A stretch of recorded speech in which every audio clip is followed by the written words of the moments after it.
à tous, l'Afterlab, vous connaissez bien sûr, c'est le podcast du sport auto.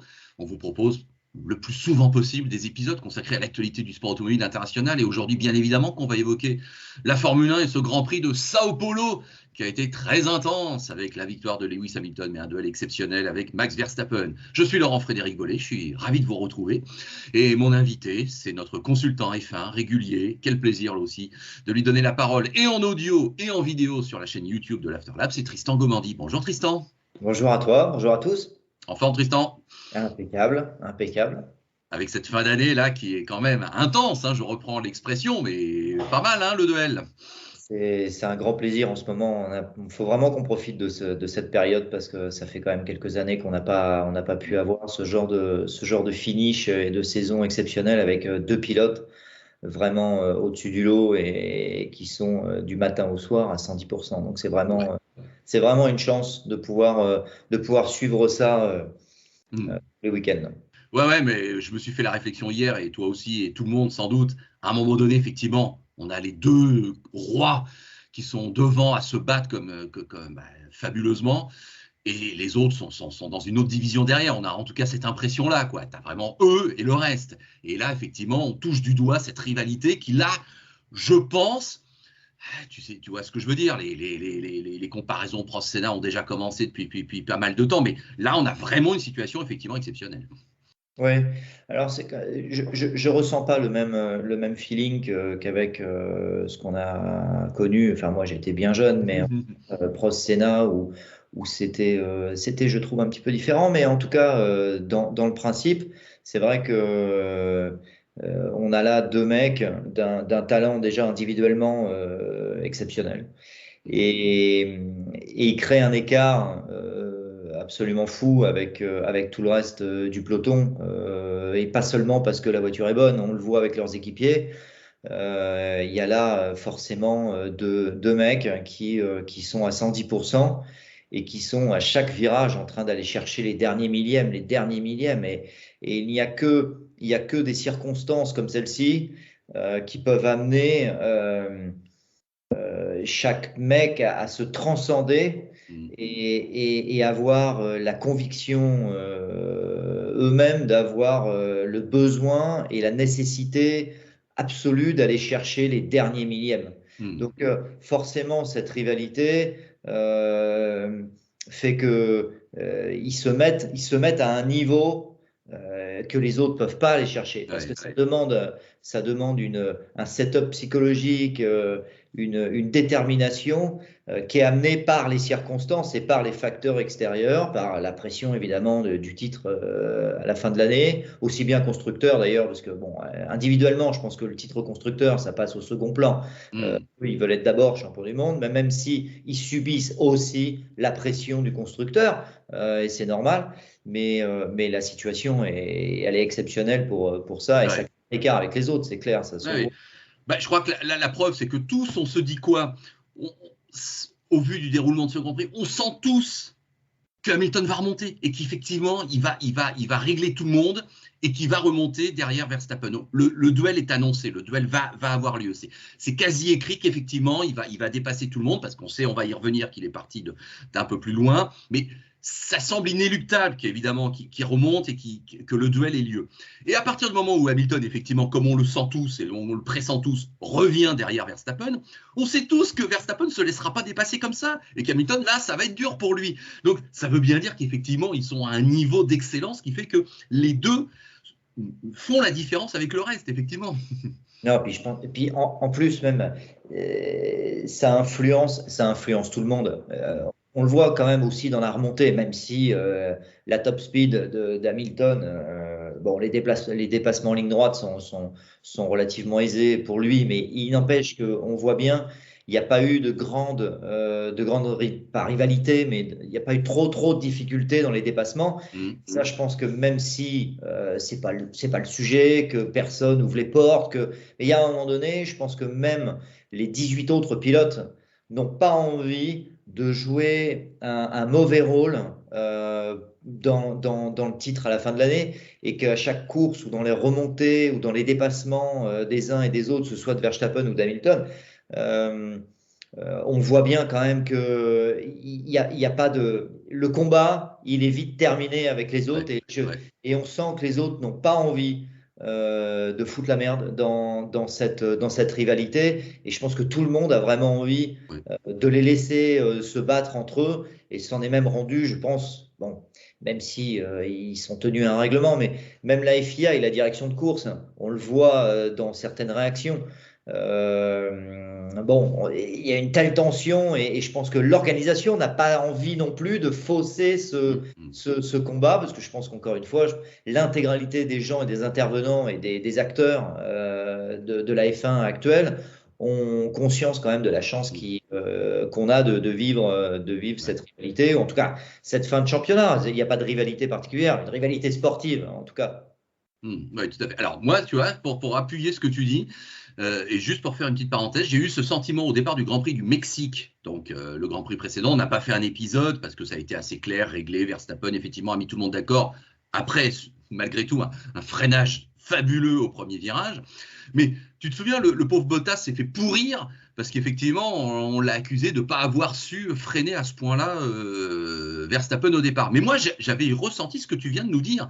Moi, j'avais ressenti que Bottas, d'abord, sa mission principale, c'était au lieu peut-être de bloquer Verstappen, c'était déjà peut-être de faciliter le fait que Hamilton le passe devant lui. Bon, donc à un moment donné, moi je pense que Bottas, c'était pas évident de tout bien contrôler.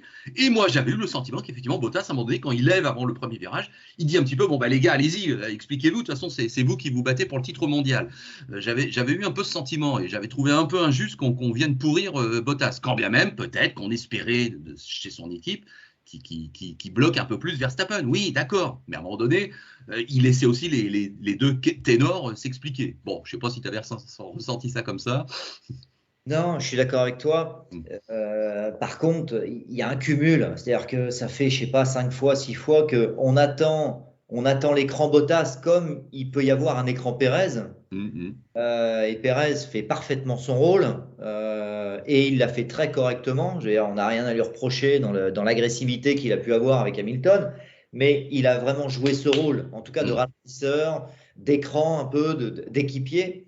Et Bottas, depuis le début de l'année, mi-saison, et à un moment donné, oui, c'est vrai. On lui demande juste de tenir au moins 3-4 virages. Et là, ça fait 4-5 fois que même un virage, il y a un moment donné, bon, je pense, il laisse pas passer, mais et que là, forcément pour Mercedes d'avoir la première ligne, c'était très important. On pouvait légitimement penser que Hamilton prenne la tête de la course et que Bottas, au moins pendant un ou deux virages, je ne sais rien moi, mais peut-être un tour. Qui puisse permettre à Hamilton de prendre 2 secondes d'avance. On ne lui demandait pas la lune. Mais oui, il ne l'a pas fait, c'est vrai. Il n'a pas fait 20 mètres en tête. Sans déconner. 20 mètres, j'exagère. Mais bon, je crois que c'est un peu le cumul qui fait que à un moment donné, tu te demandes si Bottas, il dit oui, mais oui, démerdez-vous. Oui, c'est ça. J'ai pas envie d'aider Lewis. Ah bon, je le dis, c'est aussi un peu mon sentiment, mais c'est le pilote qui parle. Mais bon. Ouais, non, t'as raison. Bon, alors écoute, intéressons-nous vraiment à ce Grand Prix de Sao Paulo. Il y a pas mal de choses à dire. Puis il s'est passé des choses dès le début du week-end. Bon, on va peut-être pas revenir 107 ans sur les événements du vendredi, mais bon, c'est vrai que, tu vois, Lewis Hamilton, tout Lewis Hamilton qu'il est, il se fait disqualifier de la qualif du vendredi après-midi pour un petit dépassement de l'ouverture du DRS. Et donc, il part 20 de la course sprint, comme on l'appelle maintenant, le samedi. Mais moi, dis donc, j'ai tendance à penser que partir 20 d'une course sprint sur 24 tours, c'est pas, je veux dire, dans son malheur, c'est pas si mal, parce que là, il y a vraiment de quoi se refaire un peu la cerise. Alors que si tu avais été exclu d'une qualif normale, tu partais dernier du Grand Prix. Donc là, en l'occurrence, le format course sprint, ça peut aider, ça a pu un peu aider Hamilton, non ? Ouais, c'est certain, évidemment. Partir 20e le dimanche, la course n'est pas la même. C'est évident, sachant quand on voit le nombre de tours qu'il lui a fallu pour essayer de recoller, ou en tout cas de pouvoir être dans la seconde déjà pour déclencher le DRS derrière Verstappen, ça lui a bien pris au moins 5-6 tours. Donc de partir dernier, de taper dans les pneus comme il aurait dû le faire, On aurait du mal à imaginer qu'il serait allé chercher la victoire dimanche. Donc, c'est dans l'optique du titre, il est fort à parier que cette course du samedi, quand même, est venue sauver le suspense. Parce que là, s'il y avait plus de 20 points d'écart, 21 points, je crois, s'il ne gagnait pas ou qu'il faisait deuxième, bon, bah là, sauf gros problème et qu'il y ait une panne et qu'Hamilton gagne, honnêtement, le titre, il était gérable beaucoup plus facilement par Verstappen. il était quand même sacrément entamé, quoi.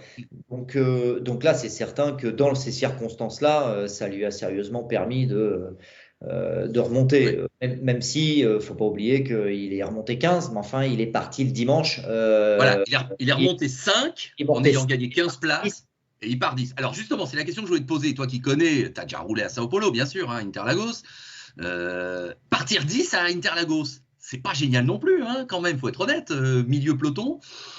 Non, alors, ce qui est vrai, c'est qu'il y a quand même la ligne droite qui est assez longue, avec un profil de ligne droite et d'attaque de ligne droite qui permet quand même d'aller prendre l'aspi. Et on a de tout temps quand même, quelles que soient les réglementations, on a souvent vu des très beaux dépassements et ça se passe. Et ça passe aussi bien, sachant que la chicane, il y a un gauche et un long droite. Le profil des S de Senna permet de passer soit à l'intérieur, soit à l'extérieur.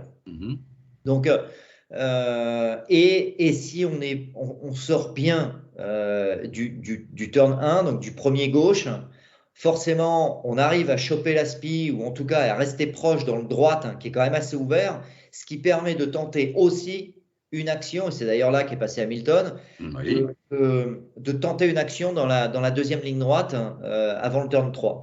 Donc, c'est quand même… Alors, oui, on le voit bien d'ailleurs, hein, tout le reste, secteur 2, secteur 3, il ne s'est jamais rien passé. Parce que le profil du circuit devient très très compliqué parce qu'on n'arrive pas à s'approcher, ça demande de l'aéro et il n'y a pas vraiment de gros freinage. Donc là, tout le reste n'est pas possible. Par contre, franchement, le premier secteur, ce circuit s'y prête énormément. Et d'ailleurs, on l'a vu quasiment tous les tours, Hamilton, dans la course qualificative, il passait un mec. Donc non, je trouve que c'est un des circuits, malgré tout, même si le secteur 2, secteur 3 sont très compliqués, les deux premières lignes droites du circuit permettent vraiment des dépassements. Ah, oui.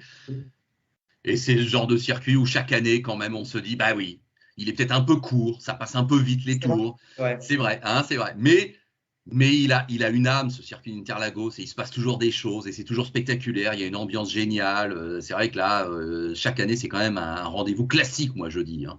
Le public, c'est assez… Le public au Brésil a toujours été exceptionnel. Et là, quand on voit les images, j'ai pas vu les chiffres, mais là, il y avait une foule, c'était très impressionnant. Donc, je serais étonné qu'il y ait moins de 100 000 personnes sur le circuit. Hein. Donc, et non, c'est un circuit vraiment qui a, effectivement, comme tu le dis, il y a une âme, il y a quelque chose. Nous, que ce soit nous en tant que téléspectateurs, spectateurs là-bas, ce serait vraiment dommage que ce circuit disparaisse du calendrier. Bah oui.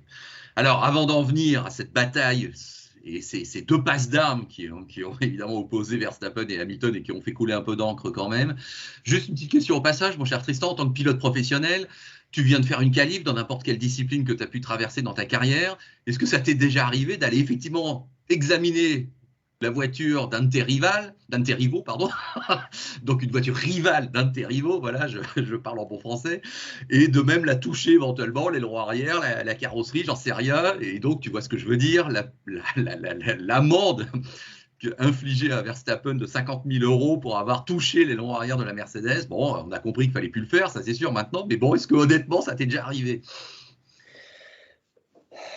Pour répondre factuellement à ta question, non, moi, ça m'est jamais arrivé. Maintenant, dans des catégories type Formule Renault, F3, parce que on est gamin et qu'à 20 ans, on le sait, mais finalement, on fait pas trop attention et puis on touche la voiture de son adversaire. Et bon, ok, il est évident que tout le monde le sait, parce que le karting, dès le karting, il y a un parc fermé. Donc, tout le monde est bien au courant quand même depuis qu'ils font du kart, c'est-à-dire 8 ans, 9 ans, jusqu'à là, leurs 25 ou 35 ans comme Hamilton. Les mecs, ils savent quand même qu'on ne touche pas une voiture, on ne s'approche pas d'une voiture en parc fermé. Donc, mais après, pour répondre à ta question un peu sous-jacente, que je sens venir, je ne serais pas étonné quand même à ce niveau. Entre Red Bull et Mercedes, les pilotes ne sont pas idiots, les choses sont extrêmement planifiées. Je ne serais pas étonné que les discussions sur le DRS ou l'aileron arrière d'Hamilton, c'est quelque chose qu'avait découvert Red Bull d'une manière ou d'une autre. Comment ils l'ont découvert, j'en sais rien. Il est évident que chaque écurie a des gens payés pour aller espionner. Ça, c'est les gens qui te diront l'inverse, c'est vraiment qu'ils y connaissent rien. C'est évident. Ça se fait aux États-Unis. Enfin, voilà. Donc, je pense qu'ils ont découvert quand même qu'il y avait quelque chose à jouer là-dessus, sans en avoir l'absolue certitude, parce que pour ça, il faut avoir les outils précis. Mais enfin, ils se sont aperçus de quelque chose. Je ne serais pas étonné, franchement. C'est un peu couillu caribou de dire ça, mais enfin, je ne serais pas étonné quand même que Verstappen, c'était quelque chose qu'ils avaient prévu, et d'amener l'œil des commissaires sur l'aileron arrière d'Hamilton. Oui, je vois ce que tu veux dire, d'accord. Ouais. Le cumul faisant, encore une fois, de dire, voilà, t'as touché et que ça fasse un peu le buzz, dire bah oui, on a touché parce qu'on a un gros doute sur son aileron arrière, et de mettre la pression sur Mercedes, mettre la pression sur les commissaires techniques et tout le bazar. Non, je peux pas croire que, non, à ce niveau-là, quand tu joues le titre mondial, tu passes dans le parc fermé et que tu tripotes l'aileron arrière d'Hamilton. Non, mais chez les deux là. Non, là, c'est très intéressant ce que tu dis. C'est vrai que oui, ça valait peut-être le coup de dépenser 50 000 euros pour appuyer là où ça fait mal, quoi. Ouais, d'accord, ok. Exactement. Intéressant. Et provenant des Anglais et de Red Bull, ça c'est typiquement anglais. Ça. Ouais. Je crois que ton argument est recevable, mon cher Tristan. Complètement, tout à fait. Ouais. Bon, le fait est que Verstappen. Alors, cela étant, diplomatiquement, à partir du moment où Hamilton risquait l'exclusion carrément de la séance qualif, c'était évident que Verstappen devait être aussi pénalisé à son niveau. Il ne pouvait pas charger l'un et absoudre l'autre. Donc on savait qu'il allait y avoir quelque chose sur Verstappen. Mais il a été pénalisé en argent et non pas en place sur la grille de départ. Mais bon, il y a bien eu quelque chose. D'accord, mais très bien, je retire ce que tu nous as déclaré. Bon, alors Tristan, 59e tour, c'est donc là que Hamilton a réussi enfin à doubler Verstappen. 59 sur 71, c'est dire qu'effectivement on a vécu ce Grand Prix intensément pour sa très grande majorité. Cela étant, 11 tours auparavant, 11 tours, il lui a fallu quand même 11 tours pour repasser à l'attaque sur Verstappen. Il y a donc eu cette première passe d'armes qui a fait que les deux ont été au large au virage numéro 4. Et donc, tu as entendu parler. Chez Mercedes, on réclame une pénalité. Toto Wolff, il a été de sa déclaration provocante où il dit le fait de ne pas avoir pénalisé Verstappen, c'est risible. Bon, sous-entendu, c'est grotesque. Hamilton à la radio a aussi dit bah tiens, bien sûr, on ne le pénalise pas. Bon, voilà, chacun joue sa partition, on est d'accord. Mais quand même, toi, en tant que pilote professionnel, on redit à chaque fois la même phrase, comment as-tu pu juger cette passe d'armes ? Pour moi, c'est clair que lorsque Hamilton, on l'a vu plein de fois, il y a Verstappen qui a surréagi sur une potentielle attaque d'Hamilton. C'est d'ailleurs comme ça qu'il se fait passer. C'est en surréagissant dans le turn 1, qu'il se met mal dans le turn 2, qu'Hamilton lui prend la speed pour le turn 3 et qu'il passe. Ça faisait plusieurs fois qu'il surréagissait, là où Hamilton était trop loin et n'avait même pas envisagé d'y aller. Et là, il va freiner 10 mètres plus tard. Alors déjà, il faut s'imaginer freiner 10 mètres plus tard qu'Hamilton. Oui. Et il est en retard et il le sait, il le voit. Et c'est déjà très tard. Et franchement,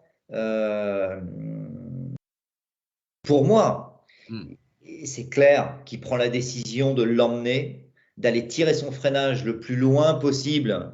Alors, lui, c'est sûr, il ne pouvait plus prendre le virage. Ça, c'est clair. Donc, lui, ça l'emmenait. Mais enfin, on voit bien qu'il reste en ligne et qu'il garde Hamilton très, très large, quand même, longtemps. Là où la question s'est posée, effectivement, avec Julien Febvre et Villeneuve, mais pour moi, le doute, il n'y a pas de doute, hein. Hamilton, lui, il prenait son virage. Lui, il était capable de le prendre, son virage. Donc après, pénalité ou pas pénalité, voilà. Défense normale ou défense exagérée. Voilà. C'est quoi la bonne pénalité? Encore une fois, on revient sur ce qu'on s'est dit au départ. On a tous envie d'une explication au sportive, humaine, et les deux pilotes ont très bien réagi, je trouve. Que ce soit pendant la course ou même après. Moi, en tout cas, en tant que spectateur, j'ai trouvé très sympa que les deux pilotes se saluent à la fin. On voit bien Verstappen attendre Hamilton quand même. Oui. On voit bien la caméra où il essaie d'écouter ce que dit Hamilton. Et s'il est encore là lorsque Hamilton a fini son interview, c'est pas un hasard, hein. Quand il n'a pas envie d'être là, il est déjà sur le podium là-haut et il attend, hein. Donc ça, c'est quand même c'est une preuve que les deux sont à un tel niveau d'engagement mental et physique que c'est tellement serré, c'est tellement difficile que l'un et l'autre ne peuvent pas s'empêcher d'avoir du respect pour l'autre. Maintenant, la pénalité, pour revenir à ta question, je suis directeur de course, c'est franchement compliqué. Qu'est-ce que tu veux donner comme pénalité fair play, quoi? Moi, je trouve qu'à la limite, l'avertissement. L'avertissement qu'a pris Verstappen. Il en prend un après, effectivement, pour avoir zigzagué dans la deuxième ligne droite. Moi, je pense que c'est un global. Oui. Je pense que l'avertissement, c'est un global. De dire, écoute, on te laisse jouer là, mais là, fais attention. Je veux dire, ok, jusqu'à maintenant, on n'a rien dit, mais là maintenant, attention, si tu continues, ça va tomber. Je pense que j'aurais pris probablement quelque chose comme ça, même si je pense qu'il pouvait. Ça aurait été le premier Grand Prix de la saison. Je pense qu'il méritait peut-être quelque chose. Parce les 5 secondes, les fameuses 5 secondes, quoi. Pour moi, c'est délibéré. Oui. C'est délibéré d'aller tirer tout droit pour de toute façon dire tu passeras pas. Parce qu'il avait espoir de dire l'autre, il va user les pneus. Et c'est pas faux parce qu'à un moment donné, on se demande. Mais quand on a l'habitude ou qu'on connaît un peu le fonctionnement des monoplaces, pour qu'Hamilton, pendant 10 tours, il arrive à tenir la seconde derrière, c'est ce que je disais à ma femme hier soir. Mais comme disait Colombo, il n'empêche que quand tu arrives à tenir pendant une seconde, la seconde comme ça, en étant déventé, c'est que tu es beaucoup plus vite. Et c'était certain que quand il est passé, et Verstappen le savait. Donc, quand il est passé, c'est terminé. Il a collé une seconde au tour. Il l'a défoncé. Donc, Hamilton était vraiment au-dessus du lot. On ne s'en est pas trop rendu compte avant les derniers tours, hein, mais il était vraiment beaucoup plus vite que Verstappen, hein. Attends, moi je te le dis, il avait une fusée. Sa victoire, j'ose même moi le dire, elle était inéluctable. Je ne vais pas te dire qu'on savait qu'il allait gagner, mais il devait gagner avec la fusée dont il disposait. Toute la question de ce Grand Prix, c'était de savoir combien de temps allait résister Verstappen. Et même si vous êtes fan d'Hamilton, vous avez certainement hurlé en voyant la défense de Verstappen. Forcément, je me mets à la place. Les fans d'Hamilton ont forcément crié au scandale en voyant que Verstappen, comme tu viens de le dire, et je suis tout à fait d'accord, a emmené Hamilton à l'extérieur. Bien sûr qu'il l'a fait. Si vous êtes fan d'Hamilton, vous savez quand même aussi que Verstappen, c'est pas n'importe qui, et qu'évidemment qu'il ne va pas le laisser passer, et que c'est le plus difficile à dépasser. Bon, donc il faut lui rendre aussi hommage de se défendre de cette façon. Moi, j'ai même tendance maintenant à penser qu'il a tenu 59 tours avant de se faire dépasser, mais c'est exceptionnel en fait, parce qu'Hamilton, il avait de quoi mettre tout le monde d'accord à la mi-course, quoi. Tout à fait. Non, Pour répondre à ta question, la pénalité, enfin, je me mets à leur place, c'est très compliqué. Tu as vraiment envie qu'à un moment donné, tu les laisses faire à partir du moment où, quand même, c'est dans le cadre du règlement. Là, c'était tendancieux. Qu'est-ce que dit le règlement? C'est une interprétation du pilotage. Alors là, quand tu rentres dans ce genre de discussion, alors que le titre mondial est en train de se jouer, qu'il reste 3 Grands Prix, t'as pas envie. T'as pas envie d'aller. Enfin, je me mets. Si le directeur de course ne semble pas complètement idiot, t'as pas envie de mettre le doigt et de faire la main de Dieu et de dire finalement, parce que tu as quand même conscience que c'est tellement serré que toute pénalité qui peut tomber, et au niveau du pilotage, parce qu'évidemment, l'aileron arrière et le DRS, Hamilton, il n'est pas conforme, il n'est pas conforme. On n'aime pas de machin, et à un moment donné, 2 mm, je peux vous dire, à 300, ça joue. Clair, c'est clair et net. Ok. Donc, de combien?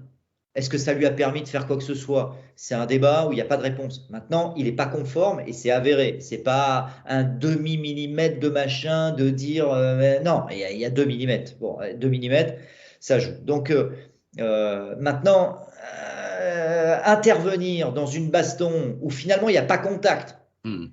Oui. Il y a du dégagement. On n'a pas eu l'impression qu'ils ont risqué leur vie. Enfin voilà, on n'est pas à Silverstone. Voilà. C'est Donc, possible aussi de ne pas s'accrocher et ça s'est fait plutôt faire à la fin. Oui, voilà.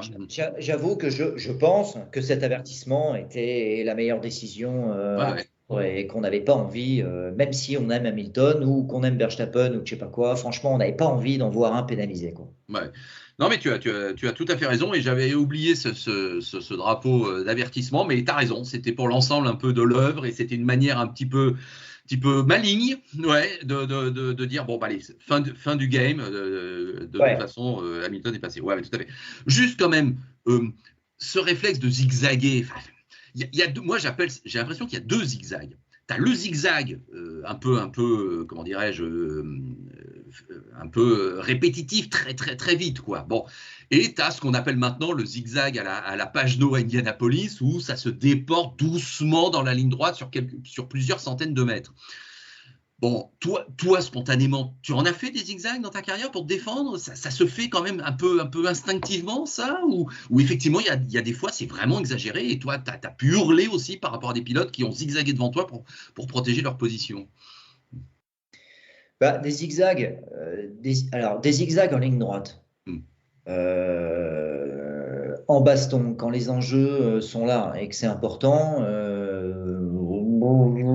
oui, arriver de le faire aux 24 heures du Mans parce que tu as 7 bornes de ligne droite et que quand tu es en train de jouer le podium ou la victoire, tu vois que le mec, il commence à prendre l'aspi et qu'à ce moment-là, bah, tu t'essayes de faire en sorte que lui, il prenne le vent dans la gueule comme toi. Hein. Donc, ça sert uniquement à ça. Hein. C'est pour que le mec, il prenne du vent et qu'il ne prenne pas l'aspi. Bon, ok. C'est pas trop ce que j'ai vu ce week-end. Hein. Non. Là, on parle pas de la même chose que la ligne droite, elle est trop courte. Hein. Puis bon, moi, je trouve qu'avec le DRS... Tu prends tellement, tu as 15 ou 20 bornes d'écart entre avec ou sans le DRS.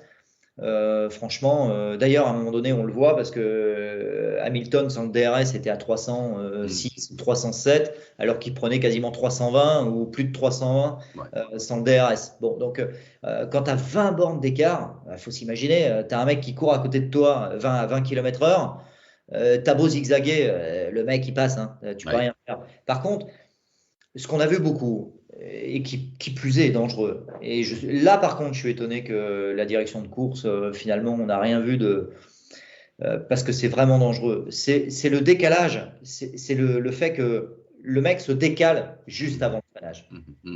C'est que là, lui, le pilote, avec le delta de vitesse, qui est de l'ordre de 15 ou 20 km/h, bon, au moment où il arrive dessus, l'autre devant va se décaler à gauche ou à droite pour tenter de faire que l'autre, bah merde, il freine, il lève les gaz et tout. Ouais, mais sauf que le jour où le mec fait ça trop tard, les roues se prennent et il y en a un qui va s'envoler.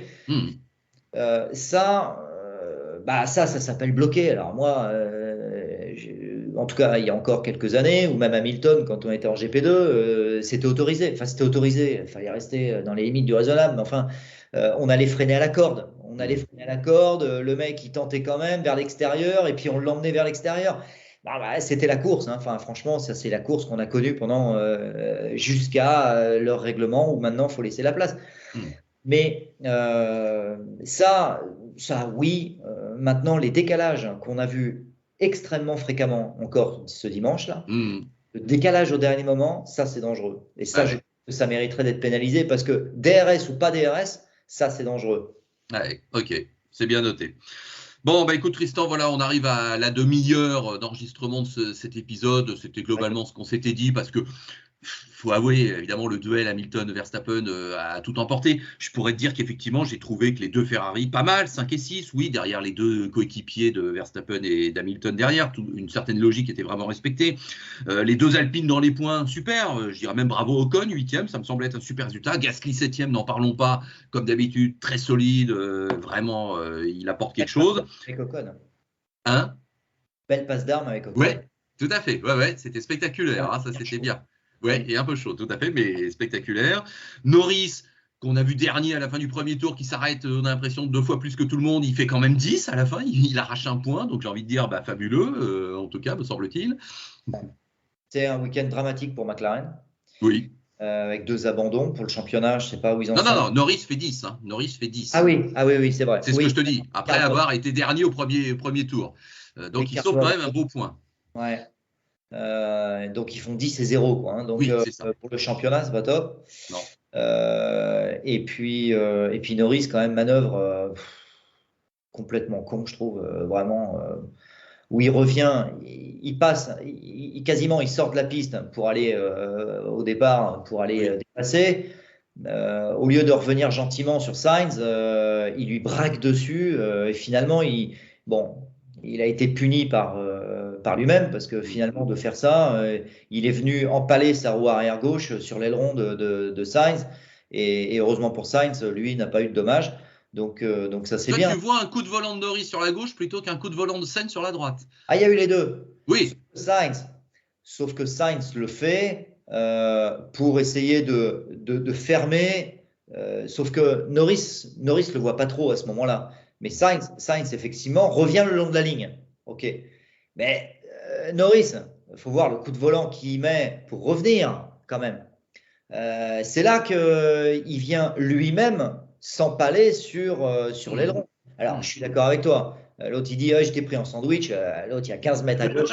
pris en sandwich, comme moi, je parle espagnol. Mais bon, après, chacun a sa version des faits. Mais franchement, Norris, le coup de volant qu'il met à gauche, ça laissait aucune solution à Sainz. Là, honnêtement, Sainz, il est pour rien dans la crevaison de Norris.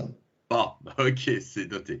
Bon, ben voilà, je vais te libérer, mon cher Tristan. Mais encore une fois, on va te remercier beaucoup de tes éclairages et de tes remarques pertinentes comme d'habitude. Ça ne se refuse pas d'avoir l'avis d'un pro. Donc, merci à toi. C'est gentil. Et puis, tu te prépares comme nous donc à ce rush final, ces 3 grands prix côté Moyen-Orient, hein, puisque donc ça va être Qatar, Arabie Saoudite et Abu Dhabi. Donc, voilà, on est dans ce théâtre du Moyen-Orient et avec 2 circuits qui n'ont jamais été utilisés en Formule 1. Ça peut être pas mal. Et c'est vrai que c'est étonnant parce que, juste pour conclure, on a le sentiment que vraiment les circuits, c'est vrai, sont typés selon les équipes. À Mexico, il n'y a pas eu match. Verstappen, il a explosé tout le monde. À Sao Paulo, même s'il y a eu une résistance, on en a parlé pendant tout l'épisode, mais Hamilton était largement au-dessus du lot en pur, quoi. Donc c'est vrai qu'on a le sentiment que ça tombe sur l'un ou sur l'autre en fonction des circuits et que c'est vrai que c'est un circuit pour Red Bull, c'est un circuit pour Mercedes et ces équipes arrivent à exploser tout le monde sur certains circuits. C'est étonnant ça. Ça c'est vrai, mais alors il y a quand même 2 éléments la plupart du temps qui jouent énormément. C'est pas les pneus puisqu'ils ont tous les mêmes, mais en tout cas c'est généralement la charge aéro. Charge aéro que sont capables d'apporter chaque voiture. En fonction de la typologie du circuit, tu as besoin de plus ou moins de charge aéro et ça t'apporte du lap time, enfin du temps de tour. Et il y a l'empattement des voitures. Et à un moment donné, elles n'ont pas toutes le même empattement.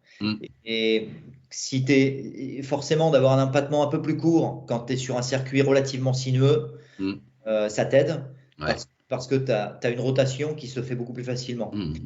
tu es sur un circuit, par exemple, je vais dire pour que tout le monde connaisse, mais les 24 heures du Mans, si tu as un empattement très long, ça ne va pas te déranger parce que tu n'as pas d'épingle, enfin très peu.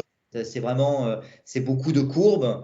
Et là, plus ton empattement est long, plus tu as de la stabilité. Donc, une voiture qui est un peu moins agile. Donc, rien que ces deux éléments-là, sur la charge aéro intrinsèque de la voiture, sur la conception de l'aéro de la voiture et de l'empattement de ta voiture qui a été décidé à la conception, à l'homologation de ton châssis, ça joue énormément. Et ça, par contre, tu peux rien y faire. Il y a très peu de. Évidemment, après, tu joues, enfin, on va pas rentrer dans les détails, mais c'est ça qui font que. Ça fait que tu as des voitures qui vont être prédisposées sur telle typologie de circuit et une autre qui sera plus facile et plus agile sur un autre. Ouais. Ben, j'ai le sentiment que le Qatar, ça correspondra mieux à Red Bull parce que c'est un circuit, à mon avis, un peu sinueux, un peu enchaînement, pas super rapide toujours. Mais que Jeddah, en Arabie Saoudite, ça a l'air d'être avec des immenses lignes droites, etc. Je pressens que ce sera peut-être un peu mieux pour Mercedes. Et je me dis que ça sera donc parfait. Chacun aura eu son petit circuit peut-être qui lui convient bien a priori. Et la finale aura lieu à Abu Dhabi, qui me semble être un circuit moyen, avec à la fois des grandes lignes droites et puis à la fois des parties un peu plus sinueuses. Et après tout, alors pourquoi pas? Ça serait marrant si ça se pouvait. Ce qu'il y a, c'est qu'aujourd'hui, Hamilton et Mercedes n'ont plus beaucoup de choix. C'est que s'ils veulent jouer le titre à la dernière, en tout cas que Verstappen ne soit pas titré avant la fin il est condamné à gagner les deux. S'il n'y a pas de technique et si on considère, ce qui est une probabilité forte, mais bon, c'est le sport auto, que Verstappen, s'il ne gagne pas, il fait 2, et seulement avec Hamilton, Hamilton doit gagner les 2 prochains Grands Prix. Oui, c'est ça. Là, il y a 14 points au moment où on parle d'avance pour le Néerlandais au championnat sur Hamilton. Bon, bah écoute, allez, ça nous promet une bonne fin de saison. J'ai envie de te dire, Tristan, d'ores et déjà, on a envie de se donner rendez-vous pour lundi prochain, quoi. Hein, voilà, après ce Qatar et ce Grand Prix inaugural du Qatar, nouveau théâtre, et c'est vrai que ça va forcément se densifier encore plus cette histoire. Donc, je te remercie beaucoup. Passe une bonne semaine. Merci de la part de tous les auditeurs et tous les spectateurs de la chaîne YouTube l'Afterlab de ta disponibilité à nos côtés. C'est toujours super sympa, évidemment, Tristan, tu le sais. Je te remercie une fois de plus publiquement. Bon, allez, merci. Porte-toi bien et à très vite. Ciao. Bonne soirée.